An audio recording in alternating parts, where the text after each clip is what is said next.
Oh, we're live. It says live. Yeah. Does it? I can't say anything, but that sounds like good news. That is good news. All right. So I believe everyone, they are here. They should be watching the trailer. If not, they're here and they're wondering what's going on. Nice. Do you have the specific link to this too that we can like tweet out? Is it that link? Oh yeah. Yeah, I'll give it to you, and then what you got to do is I guess shorten it because it's one of those really lengthy like Google ones. Gotcha. In the meantime, for those of you who are out there, welcome to the Mojo Chum Spot with Kim Tillman and Richter here. While we're like working through our latest technological glitches, because that happens when you're online and you got tech going on, why don't you talk about what you got for lunch? Because it's lunch, it's noon Pacific time. Wait, about what? About what? What are you eating? Oh, lunch. Yeah. I thought you said merch, and I was like, merch? Sure. Shirts on, buy them all. Merch. Okay, hold on. Here we go. Yeah, the link people. Yeah. Someone just sent out a link that's a YouTube link, so that's cool. That makes sense. Okay.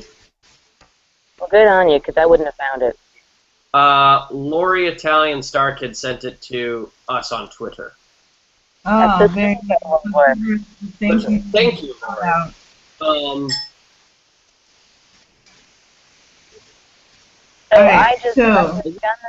Everyone who's watching, sorry about a tweet real quick. I don't mean to be boring. While Joey tweets, yeah. I was going to share this experience with you. I had a bowl of ravioli and cheese, and it was cheese and spinach. I also had some sausage in there, but it took us a minute to get started, and I don't know if you can see this, but this is an empty bowl. That's quite an empty bowl. I'm also enjoying a beer, a Deschutes from Oregon, which is my next destination. Nice. Joey. Yes. Hi, Joey. Are you out for lunch? I am eating. I'm about halfway through, but I've got this little plate of some broccoli, some ramen noodles, and a pork chop. I had this exact same thing for dinner last night, and then I decided to make double the amount that I usually would eat so that I can have some of it today. And it's working out perfectly. That sounds economical. I'm into it. All right, that's excellent. So, for all you guys joining us here today, we're talking to Joey Richter, who is voice talent actor, and we're also talking to Kim Tillman, traveling rock star, voice talent actress, and we're meeting with both of them today to just talk about what they're doing, what it means to be a voice talent person, what's their involvement in the Book of Mojo. For those of you who don't know, which I don't think you really do, my name's Evie. I'll be moderating the hangout today. Let's start off, since we have sort of like an amalgamation of audiences coming together. As you introduce yourselves, talk about like the perspective of what you do, and then how you got involved in this project. I don't care who goes first. Kim, you go first. Damn it. My name is Kim Tillman. I'm a singer-songwriter. I am part of a duo known as Kim Tillman and Silent Film. I'm also the lead singer and one of the songwriters in the band called Tragic Gadget. Let's see. Oh, and I'm the voice of Lucy in the Book of Mojo, which is one of my favorite things to get to tell people. Because it's super exciting. I feel like the whole project is kind of a dream. So it's weird to think that to a degree I'm in the middle of it, you know. What else? What do you need to know about me? Well, let's get Joey's introduction. Then I go into the other questions. I know there's a lot that have come in through Twitter. For those of you lost who are joining, you don't also have to tweet. You can just on the Hangout Air event page post your questions. They'll come up in the queue, and we'll try and get everybody's answer. So, anyway, back to Joey. Introduce yourself. I was brought in on this project from Kim. Kim reached out to me and was saying that I have a friend, Ever, who is the creator of the Book of Mojo webcomic and is an unbelievable animator and just an overall damn good guy. And he was looking for someone to voice a couple characters, or at least figure out if he needed someone else to voice. And I came in and I read for a few things, and he wanted to use my voice for a character called Twist, which is cool because he's the bad guy, and playing the bad guy is the most fun thing ever. For those of you who do know me, I work with a company called Star Kid Productions, and we do a lot of stuff online and web musicals that are live, and then we put them up online in the strangest business model of all time. And then we work with them, and then I also am just an actor in Los Angeles, and have lent my voice to a few animated films and some cartoons, and been on a few, presented my real face on some other places, and yeah, just having a good time. And I every time I've gone in and had the chance to work with Everett and be in a studio and record stuff for this, it is so much fun, and it's something where I truly hope that this project has a life beyond these campaigns, because it's great, and everyone involved in it is so cool, very passionate, and are trying to make something that is new and original, and it is I don't know, something kind of work that people should be making and seeing, and because there's a lot of crappy stuff out there, and this isn't some of it, or any of it. This isn't any of it. This is far from it. So, when you think about the stuff that needs to be, that should be, have life, and the stuff that shouldn't, this definitely should. So, yeah. So I'm happy to be a part of it. Great, thank you. So I have a question for both of you guys that's coming through the Twitter feed that relates to what we were just talking about. So I am Steph Walsh. She asked, what are some pros and cons of acting as well versus live action? Anybody? All right, I would say for me, I don't do a lot of live acting. I'm just sort of, I tend to want to rely on my voice and the stuff that I'm doing. And I do all this, vocal recordings of music that we're doing, and a lot of what they're asking me to do is over and over again, but just very, very slight changes or very simple changes or whatever, and that's not the case for voice acting at all.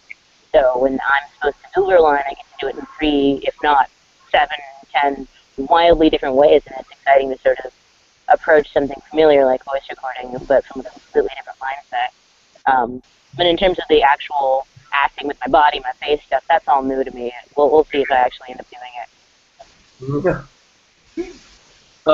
Yeah, there's a lot of on camera's an interesting. It's tough because there's so much.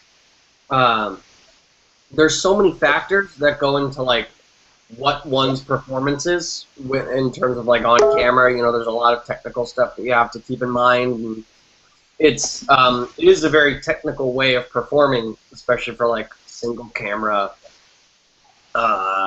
film, television stuff. But that's what's so that's kind of a bit of both a pro and a con, because you can find new ways to do things, and it's because it is so technical, it's people's performances on film are is honest, and however long they keep the camera rolling, it's It is a very specific thing. Whereas one of the coolest things about voice acting is that you can do anything. You can do anything, and it's nice to know that like characters that I have been able to play with just my voice, I would never be cast in if it was a live action thing. Like never. So it's like that's because of like my body or who I am, and so you're like, all right, cool, and because some of them aren't real things or people. So yeah, I think that's like kind of the coolest thing is that it's all really in the performance when it comes to voice acting, and that's what kind of determines how it reads. And yeah, it's fun to try things different ways. It's always at a few projects I've been on, I've recorded the voice and then later on I've seen the animation to it, and it's like it's fun seeing how they animate, and which will be kind of how this project is, where it's like you see how they animate to your voice, which is nuts. And then like I just recently did a dub, like an American dub for a Chinese animated movie, and that was cool because it was like I was dubbing over animation that was already existing. It's like the whole movie's done, and you're just going like, this is fun too. That's a technical thing where it's like how to figure out how to like say it in that short. It's like this Chinese guy says it in this amount of time, so you have to say that line in this amount of time with the character's mouth moving in a different way. So it's kind of crazy, but it's fun. It's like it's a different kind of animal, but it's sounds like fun. All right. Well, I don't know if our viewers have had the opportunity or not to see before, but there is a trailer that you guys can see. It's on our campaign page. If you go to the Indiegogo site and look up Mojo animated short, you get a taste of like Kim's flavor. Who are you playing? Actually, Kim, let's talk about that. Who you guys are playing in the book Mojo?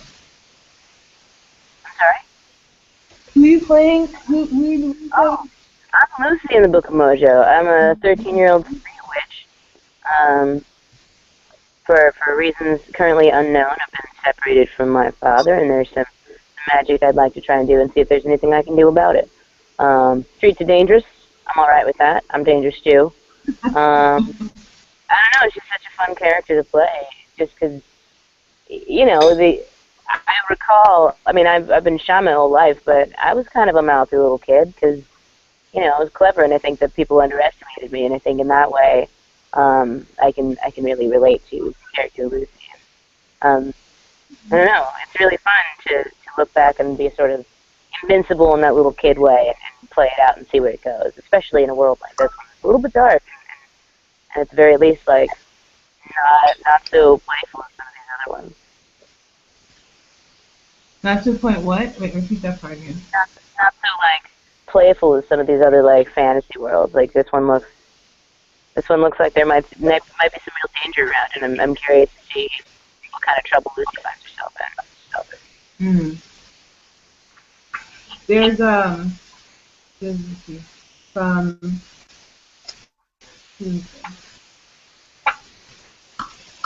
so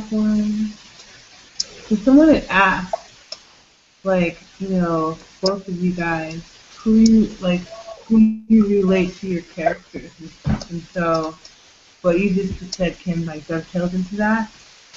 Do you feel like you relate to your character at all in any way? Not quite. I mean, a little bit. It's like what's funny is that the character, at least in what I've talked about with Everett, is that he was just kind of like a kid or a guy who was like most of his life not been like would seemingly be an unassuming character person who doesn't have the kind of powers that he has, and now that he does, it's like making up. There's a bit of like a Napoleon complex. There's a bit of like a making up for like lost. You know, like suddenly having a high status and being like, all right, I got like powers now, and that's and because he's at least in the animation too is a much smaller character than like the other people in his game, and you kind of realize like, oh, he's like the brains of the operation, but he's not like this big muscly like, hey, I'm like, you know, I'm gonna kick everyone's ass or whatnot. But I think in a way, I guess I relate to that only because, and this is a bit meta, but because I usually play roles that are like sillier and goofier and like funny friend things. So to be in a position now of like, it's like this gets back to like the playing the bad guys, which I love. I love playing bad guys. I love bad guys. They're like, you know, when you watch a James Bond movie, it's like they always go, James Bond stays the same. They always get a cool person to play the bad guy. So because the bad guys are so much fun. So yeah, so that's kind of cool, and I think for me it's like being in a position now where it's like playing it or getting the chance to play an evil person is like a fun, like, oh, okay, like no one's ever thought of me like this before. It's like, but I'll show them. And hopefully I do in a performance, but I don't know. So yeah, so that's always. All right, so you successfully answered both of you the question about how you relate to your characters from Italian Star Kid. That was who asked that question. Thank you, Italian Star Kid. And also talking about who's this? Who asked this? Yeah, Steph Walsh wanted to know your thoughts, Joe, on playing a villain after doing comedy for so long. So thank you guys both for those questions. Thank you guys. Let's move on to something else. Dina got. Let me try and say this symbol here. Say Nagasaki. I'm just going to say that. Say Nagasaki at Twitter. This person wants to know your favorite memories. Favorite lines, spoiler free. Oh. Of the working on the project? Mm-hmm. Anybody who's first? I mean, I really like seeing the. I mean, it's fun because I'm pretty much referencing two nights. Two glorious nights. In which I've done my work, but I remember. I mean, I remember when Everett showed me like the whole like the storyboard of the entire sequence with like all the temp voices and everything. I was like, this is so cool, and it's the most and it's storyboard, so it's the most basic.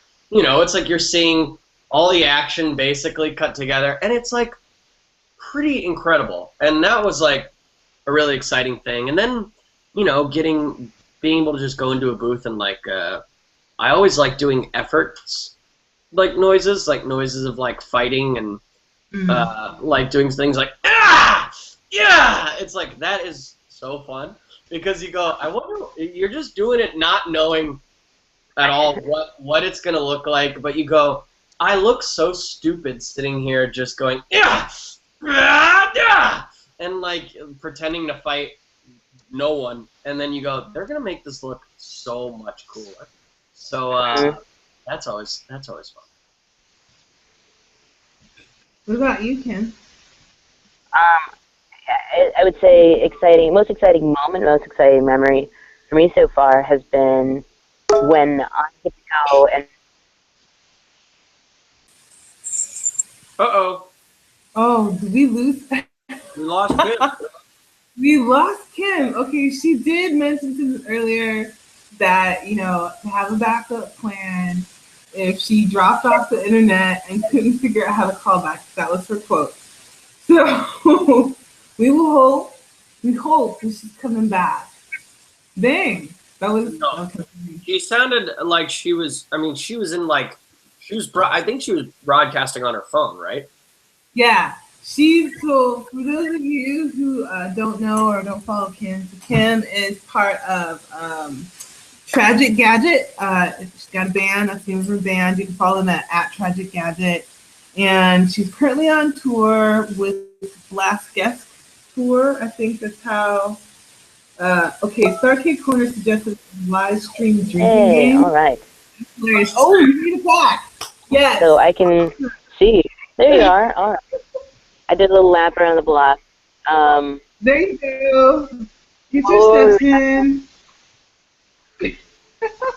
Sorry. Oh, your fault. Okay. Yes.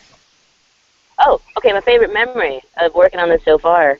And it all sort of seems surreal. It doesn't really, like, this seems like a very big project to me when I think about it.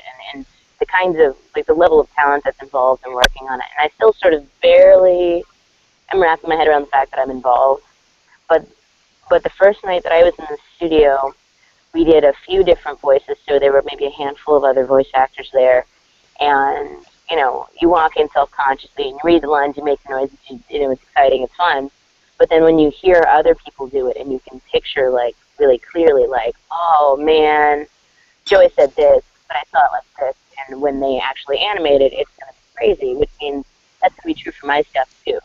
And sort of seeing these voice actors give awesome shapes to characters that you've only ever sort of imagined previously is really exciting. Sort of helps you imagine all of That was like cool. Nice. I'm hearing like into you guys' like processes and stuff. But I don't think people realize, you know, kind of like what goes into it's, you know, it's like it's not easy to like play a character. I could never do it and stuff. So I commend you guys and the work and stuff that you're doing. All right, so let's see. We got a Joey Richter question. Somebody wants to know. Oh, same person. They Nagasaki wants to know your favorite blooper mess up moment. Favorite what? Your favorite blooper / mess up moment. From this project specifically? I think, like, you know, it's not really done yet. Yeah, and I let's face it, I messed up. I mean, I messed up plenty, but the best thing about projects like this is you mess up and then you go, oh, we'll just do it over again. The only time mess-ups ever really are detrimental to what's happening is usually during a live thing. And I don't know, we talked a lot about. Recently, StarKid has posted some videos from like promoting Oregon Trail in New York. They posted some videos of us talking about our mess-ups during the summer season last year when we performed Oregon for the first time. And that there was a great video of me, because I did it during a live show, of me just completely forgetting my lyrics in a song and just going ho ho ho ho ho ho ho ho ho after the lyrics, and it was pretty bad. But in the spirit of, like, because Kim, we were talking about tour and we were talking about Denver. The show we did for the Apocalypse tour, the StarKid tour we did a couple of years ago in Denver, was notoriously one of like the most messed up shows we've ever done. And we blamed it on the altitude. We said, look, we can't breathe as much. It's harder to breathe. But there's a moment in a song where Jamie Lynn Beatty, who's one of the people who was on tour with us, sings this note in a song, and everyone's standing there, and Jamie has to sing this. She's facing the audience, and Jamie sings this note and then turns around and joins the rest of us. And Jamie just tried to do a note that no one's ever heard before or wasn't part of the song. And she just went for it. She just like really went for it, and then turned around, and in her face we just saw her go. and like turned and faced all of us and just didn't was like, I don't know why I did that, and everyone started laughing in the middle of the song. So yeah, that was pretty fun. That's something. That's a nice trip down memory lane of of mess ups. But yeah, that was a pretty damn good one. All right, Kim, can you talk that? Bloopers. It's not called a blooper when you do it in music. It's called a waste of money. We just end up streamlining it because I'm not even. I don't know what I'm allowed to say. You know, you just gotta hammer out those good takes when it's vocal time because we're musicians. It's everything we're doing is too expensive to really attempt. So you got to do it very well as quickly as you can. But I do have a favorite. I do have a favorite Star Kid blooper personally. I saw Harry Potter senior year at I was at LeakyCon the year that you guys performed your table read that went on for nearly 5 hours, and I want to say it was your magnum opus. It was beautiful. People sobbed. It was really stunning, honestly. And at some point, I think Lauren gets left out on stage. Maybe somebody's a dead body. Their body gets left on stage from one scene to another, and so she's still just lying there with a sheet over her head throughout the latter, like the next scene, and then finally just crawls away, like midway through the next scene, like rolls their body out. Was it like they forgot to move the body? Is that what happened? It was like the scene ended, and the person, the sheet maybe didn't know, or that show was riddled with mistakes all throughout because I think there was so much going on, and there was so much going on, and there was so much, like there were so many people that had like different ideas of what was going on, that in the middle of the show, like there were things in the show where it was just like, we're doing this now, and it's probably the first time we're doing it, and definitely the last time we're doing it. So let's just go for it. Also. I just was reading a few tweets between some people that says we're only audio, right? Or we're only on audio, like they can't see us? Are you serious? Yeah, I'm not 100% sure. Okay, so I just turned off. That's really strange. I don't know. But I mean... that's really strange. I'm looking at you. On video, so maybe it'll... I don't know. Well, okay, we see each other. All right, hi. Welcome to Mojo Chum Spot, where we all troubleshoot our tech together. Yeah. I have to run to the bathroom real quick, so I'm gonna mute my microphone just in case I'm peeing so loudly that you could hear it from my bathroom. So. That's great.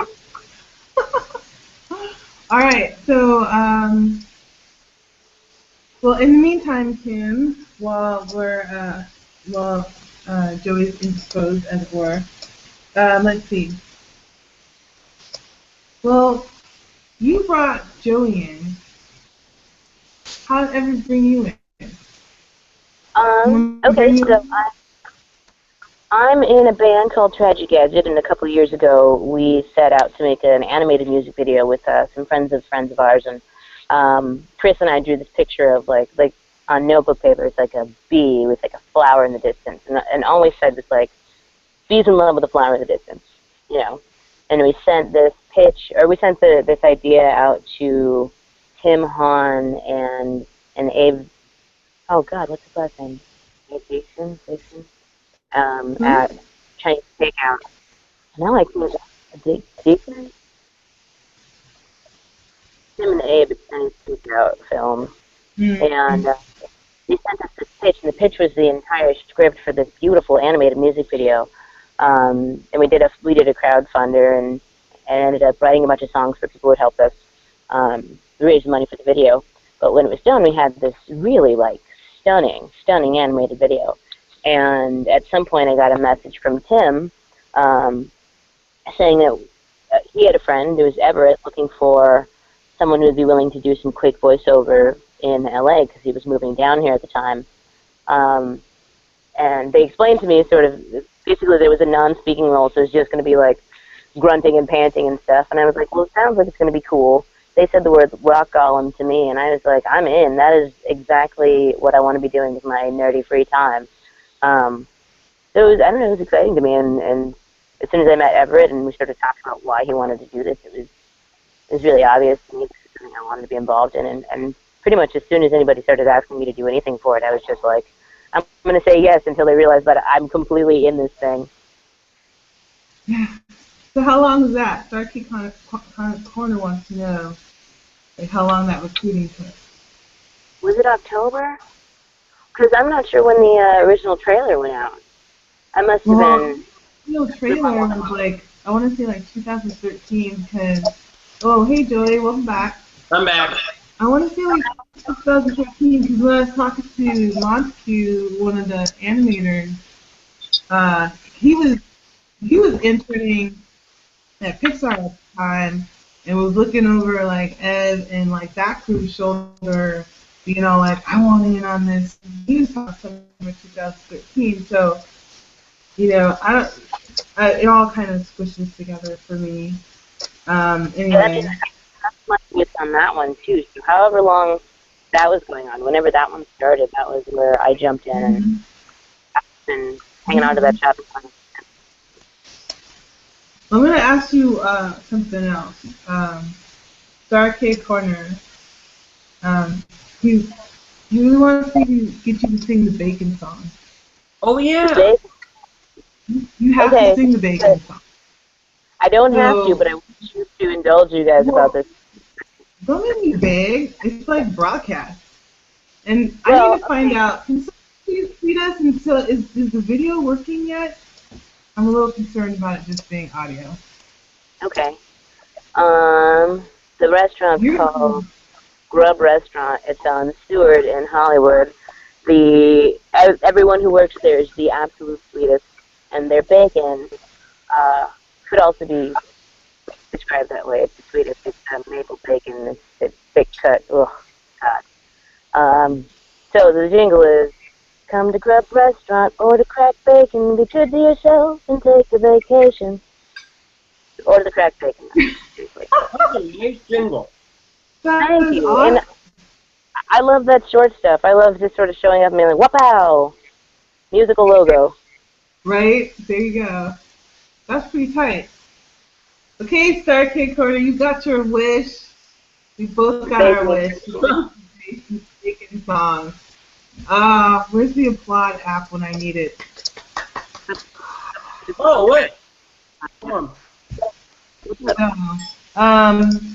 I'll get those going. Now we know what's going to happen now. Okay. So, let me get some more questions here from our audience as they're pouring in like that. I'm sure people want to hear it. Oh, yes! Awesome! Ooh, I should say I might have to walk out the door pretty soon. We're gonna pack up relatively soon, and I might not have all that notice because my battery's dying. Yeah. That was the siesta too, though. We don't want you to go. Well, I'm still here now. I have some questions. All right. Let's This is going now then. Let's get back to the moment. Okay. So, all right. Let's see here. Oh, wow, a whole bunch came in. They have nothing to do with questions. All right. Let me think of one. All right. So, here's something I'm kind of interested in. Like, most people, you know, they are, like, you know, attracted to being, like, a rock star, you know, and or being like in front of the camera, being like a performing actor and stuff. What really like made you guys? I know we've talked about the vocal talent and stuff, but I'm really kind of interested. Like, what kind of passion do you have to want to be like? Oh, I just crowned myself. How rude. What kind of passion do you have to even want to like do something kind of nutty as, you know, doing voices?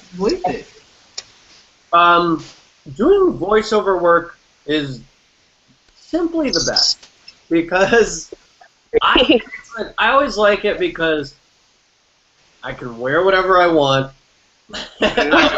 You know, I don't have to like, you know, it's like that's the only thing that stresses me out so much about on-camera work. It's like needing to make sure, you know, I already like because I have long hair. It's like I always get so like it's never gonna look the way anyone wants it to or the way I want it to. And so I go, I don't care though. I don't care enough. I just go, and with voiceover, it's like you just stand behind a microphone, you wear flip-flops, you wear sweatpants. It's the best. And again, it's like it's also that like that ability to. It's fun to like channel all the feeling of creating a character into a voice and staying there, like being able to like just talk as a character.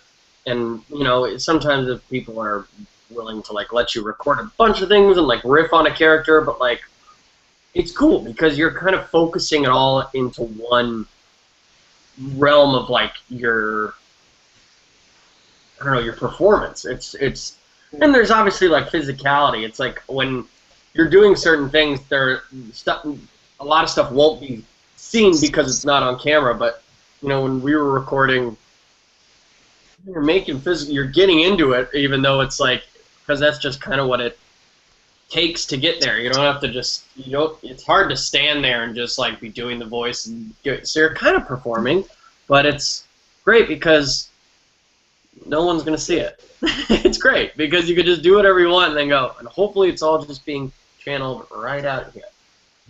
Mm-hmm. All right, I'm gonna switch it up for a second. We have a question coming in from Be Selfish. As in Bumblebee Selfish. She asked this of Joey, so both of you can answer because I like hearing people's thoughts. Sherlock or Doctor Who? And that is a very serious question. Wait, Doctor Who? You go first. Yeah. Sherlock or My answer is Doctor Who because I haven't seen any other Sherlock. Wait, what did you say? My answer is Doctor Who. You said Doctor Who?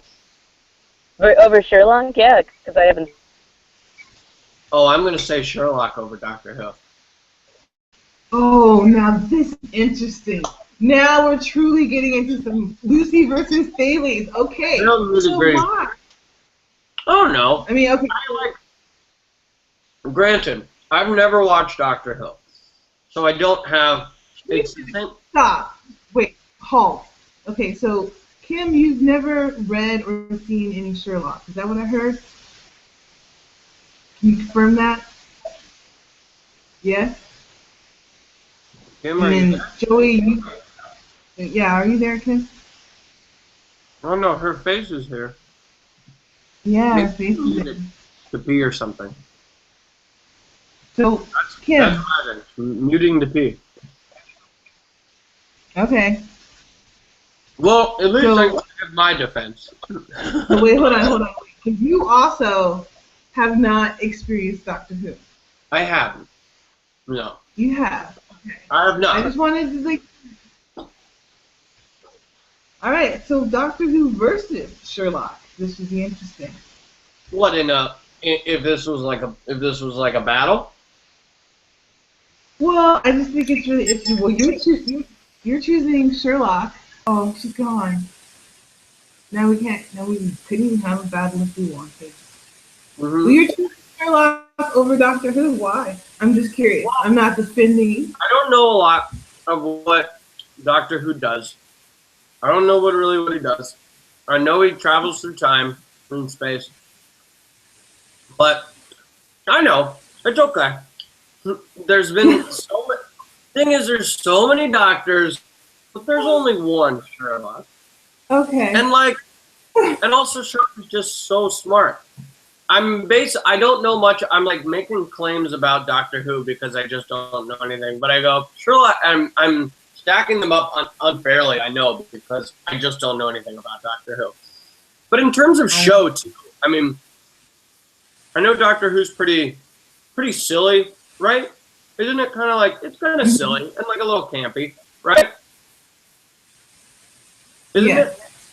And like, yes, it has that okay. tone to it. I like that. I think that has like its value. I certainly like a lot of shows that are like pretty crazy and pretty campy, but I just think the Sherlock, especially the new Sherlock episodes in BBC series, is just so well made. It's like every episode is like an unbelievable movie.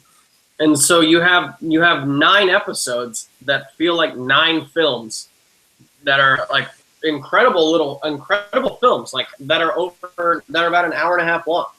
So I don't know, in just terms of like, and granted, Doctor Who's been around a lot longer, so it's also had a lot more time to have moments where it's not as good and it's not better. been around longer than Sherlock. What? Doctor Who's not. Doctor Who's not. No. But I thought we were specifically talking about the new BBC show. I mean, Sherlock. I mean, for me, a character is a character. So Sherlock, no matter how many times you reboot it, because there has been more than one Sherlock. If you think about it from that. Of course, you're right. I didn't know. I feel like when people are stacking things up now, they're looking at it also because Sherlock has recently gotten very, very popular again because of like the movies and the show. And like I think a lot of people watch Sherlock and think Sherlock and immediately think of the new show. Like a lot of people, especially a lot of young people. So I don't think a lot of people not realize, but think of it in the scope of like the character and the Arthur Conan Doyle novels and the history behind it. But I mean, Sherlock's pretty cool. Sherlock is pretty cool. I think detectives are cool. It's the same reason I think Batman is the best, because Batman's the world's greatest detective. And you go, the people who are I think detectives are cool. So I think Sherlock's really cool, and I think Batman's cool. And I think. All right. I think the two of them would be worthy adversaries, Batman and Sherlock. Batman and Sherlock. I think Batman and Sherlock is a more evenly matched fight than Sherlock and Doctor Who. Because it's like, are you just saying Sherlock and Doctor Who because they're both British? Maybe. Why would they fight? Why would they fight? Why would they have a need to fight? Like, I just because versus is kind of fun just to think about from time to time. Of course. I mean, but you got to think of the circumstances in which they would. And for Doctor Who, it's like he's got the best scapegoat, which is that his phone booth. He can just get out of there. He can go see ya and peace out. Gadgets. You really gotta watch the show, dude. I know. Like I said, this is all based on assumption because I know nothing. But I've seen it's like based on all the conventions we've gone to and all of our fans and friends and people we've met who love Sherlock. Like I now know so many people who love Doctor Who. I know so many people who love Doctor Who, and it's one of those things where I go, I don't know anything about it still. Is he back? Kim. Yeah, like a Time Lord. What? Kim's inside now. Like a Time Lord. Okay, so listen. I just listened to a lot of really interesting Sherlock propaganda from Joey. I believe that. He's never watched the show. He's never watched the show, for one thing. And so, as we're wrapping up, I would like to know, so you have actually not done the Sherlock thing, right? Me? No, not at all. Okay, so this is a hella interesting. So basically, y'all are just choosing what you choose because you got what you know. But anyway, so that doesn't bother me. So tell me, What's your interest in Doctor Who? Tell you what my interest is in Doctor Who. Like, why is he so cool? Like, the question was Sherlock or Doctor Who. Like, why? Why Doctor Who? I'll tell you this. I'm the kind of person who was a nerd for a really long time, but didn't realize it. So there's a lot of really nerdy shit that exists, and I've always been like, no, I'm not going to watch that. And Doctor Who won me over. It won me over to sort of a whole new sort of genre of really nerdy, older, sort of campy stuff that I'd never really spent any time with. And now I really like. I like camp anyway, but the nerdy camp stuff is super fun, and it took me a long time to appreciate it because I was too busy with being like, I'm not really a nerd. I just like cool stuff. No, that's not true. I like cool nerd stuff, and turning my back on a bunch of stuff just because it looks old or campy has really made me a snob and like cut me off from things that I could have enjoyed a long time ago. That was very cool. All right, so in our last few 7 minutes, I want to thank you guys again for just taking the time to hang out at lunch, or brunch, or breakfast luau, drinking your fun there, anything, wherever you are, crossing that international date line. I want to thank you guys, all our 14 viewers, for on this. It's so more than this many. In wrapping, right? In wrapping this up, why don't you just kind of give your shout-outs as to why it's important to support the Book of Mojo project, not, only just you who are involved in it and your love for it.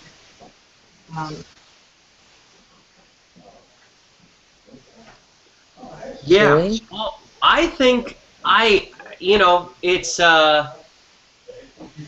there's a lot of people doing a lot of different projects all the time in many different forms. It's like the arts and entertainment industry is comprised of so many different kinds of work and kinds of creative arts, and I think that animation is something that is you kind of have the feeling that it's whereas like a lot of people can make a short film and a lot of people can make even a feature film if you like, but in the animation art form, it seems that there are kind of bigger studios and bigger people that have like this monopoly on the entirety of animation, and it's kind of true in a sense in terms of like bigger projects, but which is why it's so impressive and very cool to see like independent animation projects happen and see them come to fruition and actually like see them. That's why when you watch, the Oscar nominated animated shorts and like that I've like after watching those, that's taken me down like wormholes of YouTube videos where I'm like, these are just like crazy animated shorts that come from like all around the world and like have this insane like diversity of talent to them. And I think this is one of those projects where it's like, this deserves support of people, especially because, it's got like universal themes and cool things in terms of like witches and spells and magic and ghosts and giant stone golems who are like hanging out with people. It's like, it's cool as hell.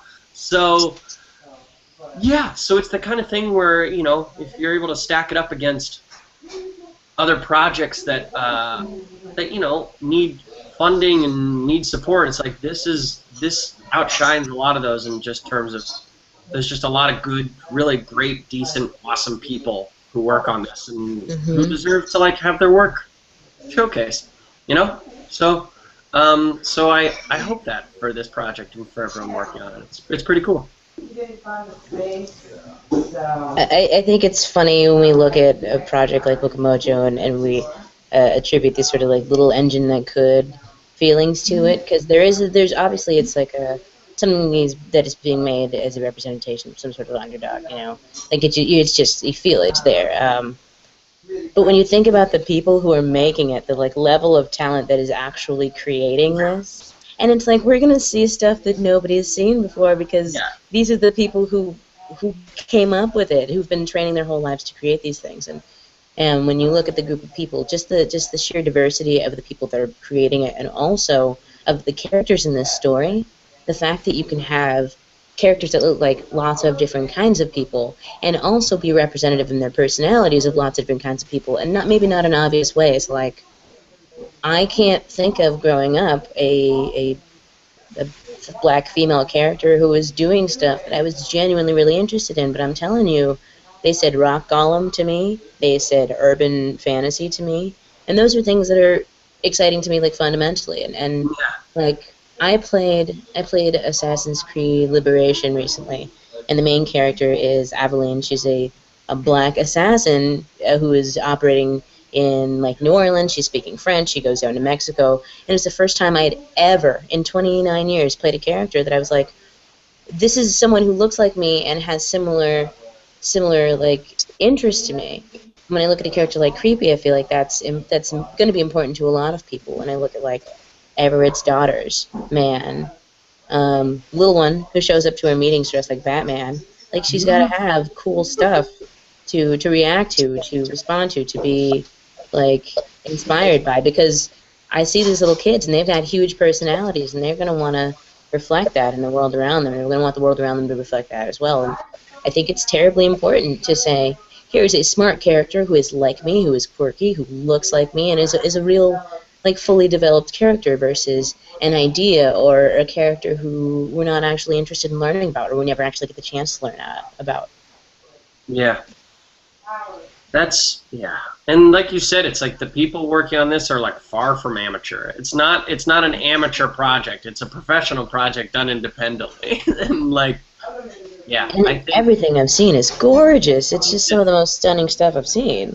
I think these characters and this story are some that need to be out there and be there for people who don't like you said aren't on the receiving end of these kind of characters and stories often. So I'm stoked for it. I think it's a fucking great project.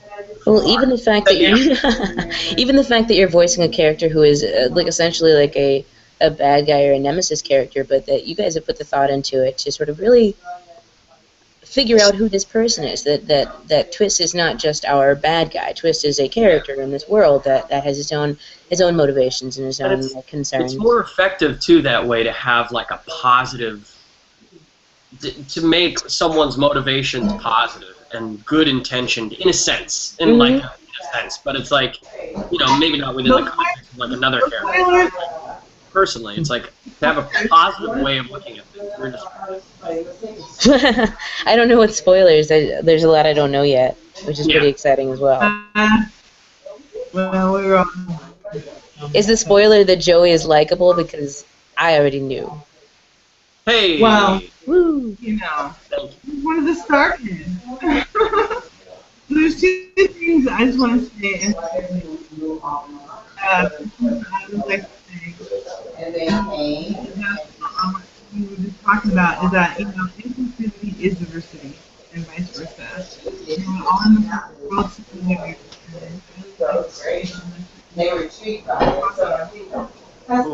I'm having trouble hearing. You're a little bit underwater. Who has more people in the room where they are? Basically, is that better? Yeah. Yeah. So I was on my stuff, like, just doing. If you guys are interested in knowing more about the Book of Mojo, it's really easy to find that out, or find out about the campaign by simply going to bookofmojo.com. And that was pretty much.